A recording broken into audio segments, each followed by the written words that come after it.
Imphal September 5 हौखिबा August की तांग 3 स्टेट असिदा शांति पुरक्नबगीदमक इम्फाल लाक्तुना मैतै CSO सिंगा वरी सनखी हाइबगीदमक कुकी लालहौबा अमा ओइरिबा KRA ना मयुमदगी फादुना हातख्रबा मतुंग असिबा हक्चांग थीबा खंगदना लाखिबा थादौ लिटरेचर सोसाइटी असमगी चेयरमैन नेखाम जोंहाउगी असिबा हक्चांग ngasi ayuk Karbi Anglong district ki turen amadagi phangle kuki lalhaubu sing aduna tamthina oneraga hatkhiba oibana mahaki haksangi saruk sing adu phibam thina sokle hairi thadaugi nekham somhaubu kuki singna hatpani haina thadau singna phongdorokli PDF ani asi saikang brahmada juntaga khuthoknabada sikre border fencing khabada thinglibasi run of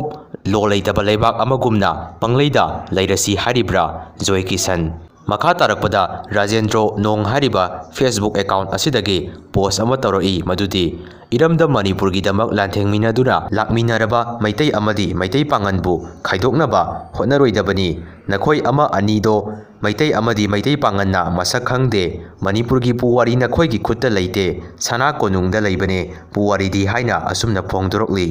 Thadaugi lusingba Jomhau hatpada chenaba Kedar Manga party dagi suspend tawkhre KRA Wangkhai Kendragi manungsana leiba lei ingkhon muthat khibaya roi haina lamadugi praja singna pendana tengthari Kuki kulai paiba singna sahi ama su sangdokna khiba asi MPP na yaningde masigi mayokta miyamna jangsilakpa khongjangda MPP su mangjin thana saruk yagani haina phongdorokre